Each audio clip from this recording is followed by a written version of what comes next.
I want to reinforce that point, that we've got 7 guys that have already graduated, 5 of them working on their masters. They'll have their masters, and 2 guys working on second degrees. I mean, that's a big deal to me. I think it's a big deal for Coastal. I think it's a big deal for any program, and not many people can say that. So I'm actually pretty proud of that. In terms of the game that we had last week, I don't think there's any question that that was the most complete game we played as a team. I was pleased for a whole lot of reasons. Number one, we were coming off a loss, but in that loss, I thought we really, really gave a tremendous effort. I thought we had a really good week of practice. I thought we played well across the board. When I look at what our offense did, I think this was the best our offense has been all season. You look at their defensive front, and all of us would consider them the best defensive front that we have on our schedule. They were nationally ranked in terms of total defense. They were nationally ranked in scoring defense. They were nationally ranked against the run. They were nationally ranked against the pass. And our offense was incredibly effective the entire game. From a defensive perspective, their quarterback was clearly their guy. That was their leading rusher. He was their athlete. He'd get himself out of trouble. He could pass the ball. And I was really pleased with the way we played them. We took away the quarterback, but we did, in so doing, we didn't ignore other threats. Sometimes you get a little aggressive playing a certain part of somebody's game, and you leave yourself vulnerable someplace else. We didn't do that. That was the best our defense has played all season. I was very, very proud of them. And special teams have been having a great year, and they continue to play well the other day. So for a lot of reasons, I think this is a great time of year for us to be coming together as a team, coming back after the loss. But I was certainly proud of our guys, and I was proud of the effort. I was proud of the result that took place on Saturday. Any questions on Gardner-Webb?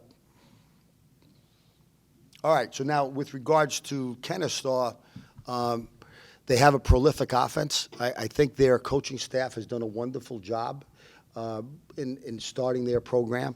They've got some good football players. They've got some good athletes. They're number 4 in the country rushing offense. They rush for about 300 yards a game. They have their quarterback averages 5 yards a carry. They have backs that average 5 yards a carry, 7 yards a carry. One of the kids averages 10 yards a carry. They've got a couple of receivers that they're not going to hesitate to go to. But what they're looking for you is to be able to make a mistake. They'll throw the ball if they have to. But they're very, very proficient with regards to the triple option attack. Brian Bohannon, their coach, is a disciple of Georgia Tech, the Navy, all that type of that specific type of triple option attack. That's what we're going to see. From a defensive perspective, I think they are effective. They do a good job. They get to the ball. I think they do a decent job of disguising the coverages. I think they're effective, too, with regards to showing pressure but disguising it, and their special teams are solid across the board. So we're playing here at home. It's a game that we're supposed to be able to hold our own, but these guys are absolutely good enough to upset us. We know that, and we can't worry about that. It's our job to make sure we're prepared and ready to go, and I want to believe that's definitely going to be the case offensively, defensively, and special teams. Coach, when you look back at the game against Charleston Southern and the loss, do you think that maybe that was a wake-up call for this football team, considering how you guys had played in certain aspects leading up to that game, that maybe your players said, okay, we got a loss, let's refocus, let's get back to the way that we need to play, and obviously it showed last week. Do you think that was sort of something that I wouldn't say needed to happen, but maybe it was a blessing and somewhat of a disguise? Yeah, if it's a blessing, it's a disguised blessing. If it's a wake-up call, there was no alarm clock involved. I think as far as we go, the reality is we lost. We knew we lost. That was painful. But we played a very, very good football team, and they beat us that night. I think, though, the fact that we were much better in the second half than the first half, the fact that the offense really did play well, the fact that the defense improved significantly in the second half, the fact that we were still good across the board with regards to special teams, I think all those things were positive. And I think it was painful, but our guys, we talked about it on Sunday, there were 300 college games that Saturday, and 300 teams won, 300 teams lost. We were one of the teams that lost. I think a lot of times when things don't go well, you learn more from your mistakes or from your problems than what you do when things are going relatively smoothly. I think that was the case with us. And I think, keep in mind, guys, we've never asked our guys to specifically focus on winning a game. We asked them to be focused and have discipline and poise so we don't make stupid mistakes. If things go against us, we can still hang in there and be as physical as we can possibly be. So it's about giving 100% of the time. So if we as a staff have done a good job of preparing our guys and putting them in a position where they can make their plays, and our guys go giving it everything they've got, we significantly increase the probability we're going to be successful. And that's what we wanted to do going forward. So I think you saw that against Gardner-Webb, and I expect our guys, and I believe that our guys will have that type of commitment going in through the rest of the regular season. We've seen the defense play well in spurts before and not sustain it. What gives you confidence now that they may have gotten some answers? Well, we made some, I think that's 100% right. We have been inconsistent on defense. But we were good in the second half against Charleston Southern. We were very good across the board last week. And we made some changes personnel-wise. I think that actually helped us. That also gives some of the guys that have been seeing more playing time, you know, they got to compete for their jobs as well. The guys that earn those jobs, they know they've got to continue to be productive if indeed they're going to keep them. So we got a little bit more competition, I think, for jobs now. I think that helps us. And I want to believe we're going to be consistent. I want to believe we're going to hopefully build on that. I don't know that because we've been inconsistent in the past. So we still have to prove that from a defensive perspective, and I'm optimistic that we're going to do that. Anything specific you're taking away from that Charleston Southern game now that you're playing a similar team in Kennesaw? Yeah, I think we did a pretty good job of playing the running attack. I thought we did a pretty good job with regards to how we actually played the option itself. Where we got hurt was we had breakdowns against the pass. All right, so there are a number of things that I think we can compound on and hopefully improve on with regards to how we play the run against Kennesaw, but we got to have better disciplines so we don't have breakdowns in the past. So there are some building blocks associated with that. You guys have asked me this before. Just the way we approach this, though, is Kennesaw runs the same thing again and again and again and again. Similar to what Charleston is, different offense, but similar to what Charleston Southern might. So they're doing that. They did that last year. They did that in the spring. They did it in preseason and camp. They do it the entire season. There's only about 7 or 8, 9, 10 things you do, but you do those very, very effectively. You cannot go into preparing against a triple option team and only prepare that week. If you do that, you're not going to have enough, even if you're better than the other guys, you're not going to have enough reps versus something that they really do. So we actually practice against the option pretty much every day. I'll be close on this, if not exactly accurate, pretty much every day in springtime, pretty much every day in preseason. Then we would take 10 or 15 minutes every Sunday and we would practice against it. So we're going into their game, certainly with a week's focus on them, but we've probably been preparing altogether maybe 3 weeks for them as opposed to the 1 week. And hopefully that will help us. Now, we still got to combat their speed because our scout team guys don't execute the way they do. But hopefully we'll be prepared. Coach, you threw Michael Billings into the fire. What's your take on him and how he's progressed and why throw him in this late to the season as true freshman year? Well, number one, we've always thought he was a good athlete. It's just going to take him a little while to be able to contribute. He has been playing special teams for us, so he's been playing all along. So it wasn't a matter of redshirting him. Thirdly, though, we were struggling. We have had too many breakdowns in our secondary, in our defense. And as hard as our guys work, if you're not producing in a game, at some point you got to be able to give somebody else an opportunity.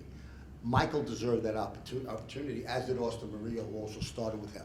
But that was the rationale behind that, and I was very, very pleased with both his effort and Austin's. For them being a first-year program, what impresses you the most or surprises you about what they've done? Well, I think they've done a good job. They've got some older kids. They've done a good job of getting kids that transfer kids, JUCO kids, et cetera. You know, even though they weren't playing games last year, they practiced all last year. So they had last season to practice. They had the springtime to practice. They've gotten off to a wonderful start. They've got a good team. And they have an offense and a defense that they're very effective executing. So I think Brian and his staff have really done a good job.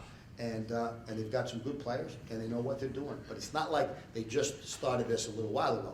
They practiced all last season, so they've gotten a lot of practice in terms of the different things that they do. And now this is going to be their 10th game, I think, and they've been successful this year. Is senior day emotional for you? I think senior day itself isn't emotional for me. The end of every season is emotional for me. So senior day, we're honoring our guys. We're really getting ready for a game. I think that's wonderful for them and their family. I think all that stuff is great.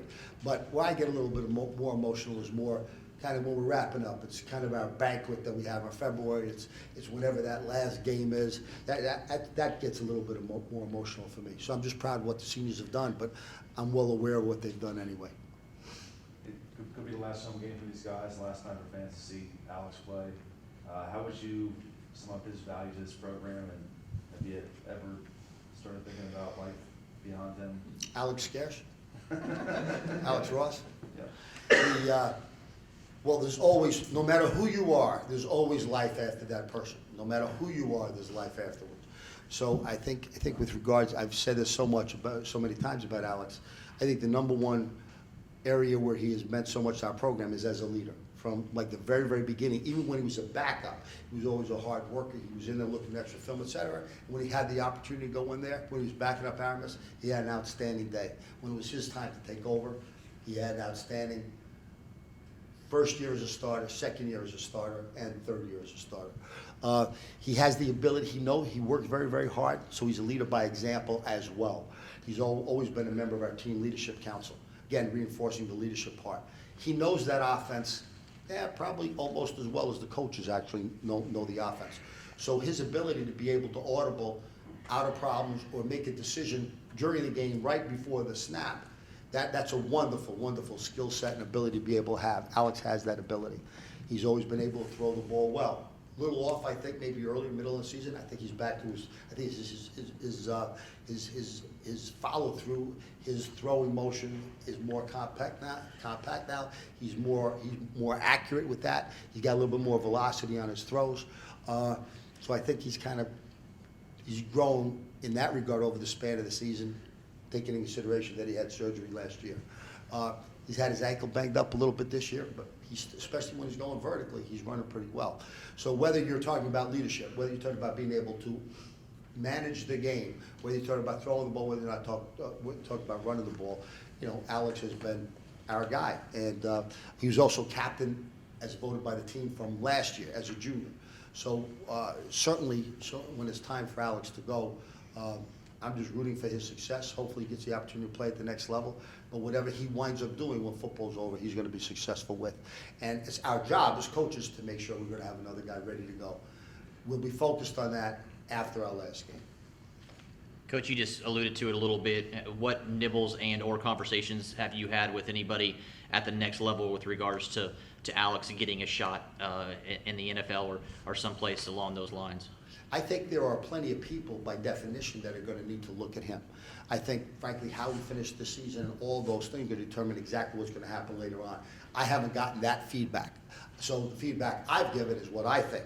The feedback Dave Patton gets is what he thinks. The feedback that they get from Antoine Floyd is what they think. But we don't have feedback back from them yet. We wouldn't get that till later. John, I think, is still questionable. I think Tyrell's probable.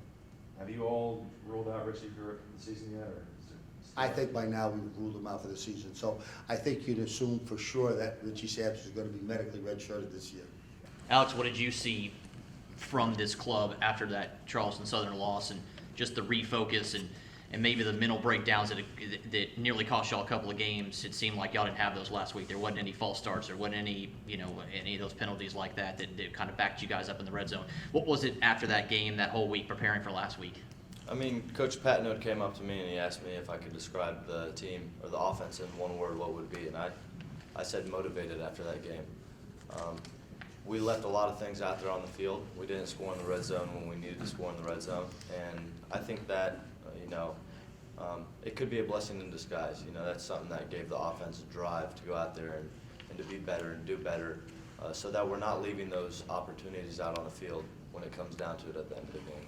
On the defensive side, Terrence, what is most encouraging for you, and what gives you confidence that you all can sustain that play and replicate that for the rest of the season? Basically, just staying motivated and focused and make sure that everyone on the team is doing their job. And that's where our defensive coordinator, Coach C, talks about every day in the meetings. Make sure you do your job and not nobody else's job, basically. Hey, Alex, what does your future look like right now? I mean, I know obviously you've got to finish this year, but in the back of your mind, are you thinking about, hey, I'd like to go to the NFL? Is that an option for you if it does in fact happen, or do you kind of want to just graduate and do your degree and see what happens? And Well, where yeah, do I've thought about it. I'd love to go play in the NFL. I'd love to play football for the rest of my life. It's something that I enjoy doing. It's something that I love doing. I just love this game. And I think I'm going to be able to have that opportunity. With the numbers I put up in college, I think I'm going to get a shot. And it all depends on what I do after I get that shot. That's going to make the difference. So I think I'm going to get my opportunity, but that's not something that I'm focused on right now. I'm focused on the season right now, this game, Kennesaw State, and then Liberty. But after the playoffs are over and after the season's over, that's something I'll look into a little bit more. you try to reach out to like Thigpen or Talaferro or some of those guys that made the league and try to get some advice from those guys? Yeah, I'll definitely try and reach out to some of those guys who I have personal relationships with, and kind of see the process that they went through and the steps that they had to go through in order to get to that next level. I know it's not your favorite topic, but just looking back, is there one record or mark that means the most to you that you've set in your time here? No, I don't think there is. Yeah, I honestly don't even keep up with all that stuff. Have you two, maybe you haven't had a chance to think about it yet, but how crazy has the last 4 years been? Because you started when Coach did, and we know the whole landscape for coastal football is completely different. And just 4 years later, you're a top 5 regular now. How insane has that been to experience? It's been crazy because when we first got here, with Coach Bennett, he wasn't as good as we is now. It was probably like a 500 team, and now being like number 1, like top 5 in the country, it just has been like an amazing experience. Yeah, I think it's been a pretty cool experience. But as we came in together, our freshman class, when we came in together, I knew we had the athletes to be pretty dangerous one year, and I saw it all along. And then the whole coaching staff got wiped out, and we got the new coaching staff in, and that only helped. Looking at the Kennesaw offense coming in, obviously it's a lot similar to what y'all faced 2 weeks ago. You kind of know what to expect now. When you look at them, do they do anything different wrinkle-wise, or is it pretty much the base standard of, hey, this is what they're going to do? It's a lot like Charleston Southern. We've seen it. Let's go out there and just make sure we take care of business. It's pretty much like the base standard, like Coach Mugler was saying, like he was saying, Kennesaw State gonna come out and run a triple option, like you don't have to worry about them getting a shotgun, anything like that. So we basically know what plays that they're gonna run. How much do you follow what's happening on the national landscape? 6 top 10 teams lost last week, and just how that all affects you guys and what could happen? I've heard about it through the grapevine, but like I said, that's not something that I'm really focused on. I'm focused on finishing this season and winning out this season, and once we get into the playoffs, all that stuff is going to fall into place. How about Kennesaw defensively? Their first-year programs have been pretty good most of this year. They've got some good athletes. They've got some speed. Their defensive line isn't as big as some defensive lines we faced this year, but they got a good team. I compare them defensively to Charlotte, the first year that we played Charlotte. So they definitely have a lot of good athletes out on the field. They haven't done anything that we haven't seen this year, so I think we're going to be well prepared for this game. Have you given thought to the fact that this could be your last home game in Brook Stadium? No, I really haven't. I'm just looking forward, to senior day and walking out there with my family who have been with me and who've supported me through this whole process.